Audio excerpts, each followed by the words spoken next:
Ihanda mo ng isang kalderong kanin para hindi ka mabitin. Dahil for today's video, isang buong litsyong manok ang bida sa recipe natin ngayon. Sobrang sarap.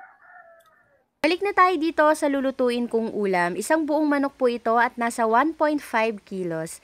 Minarinate ito overnight para talagang malasang malasa at yung pinagbabaran, ikalat lang natin dito sa chicken. Actually, hindi po ako ang nagmarinate nito, yung kapatid ko. Ang papel ko lang dito ay kumain, char.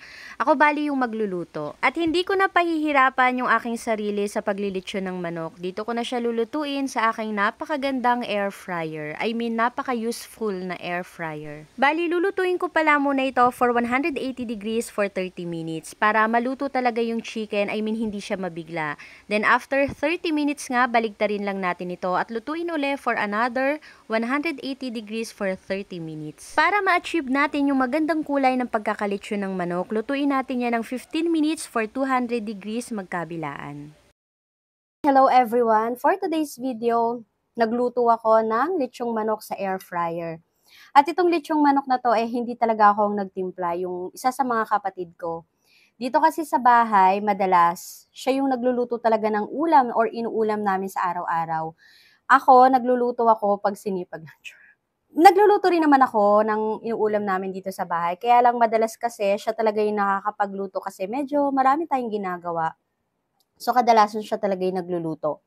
So, kagabi nga, inutos ko sa kanya to na i-marinate niya tong whole chicken at sabi ko nga, ilulutuin ko ngayon sa air fryer. At sa sausawan pala, nasa sa inyo na kung anong gusto ninyong gamitin na sausawan para dito. Pero ako, nagmix lang ako ng kalamansi, toyo, then yung chili garlic na ginawa ko. Kung gusto niyo ng gravy yung i-partner niyo dito or Mang Tomas, pwede rin naman po. Actually, ulam namin to Pero diet ako, kaya daw magkakanin. Mamaya ko to ulamin. Ayan, tignan nyo naman kung gaano kalambot. Overnight pala itong na-marinate, kaya sure ako na nanuot talaga yung lasa dito sa chicken. Medyo mainit pa kasi kaluluto lang. Ingat.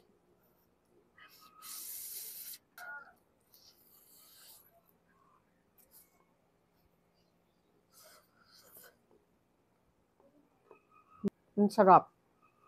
Ang lasa-lasa ng chicken. Actually, kahit wala na siyang sausawan, masarap na masarap na.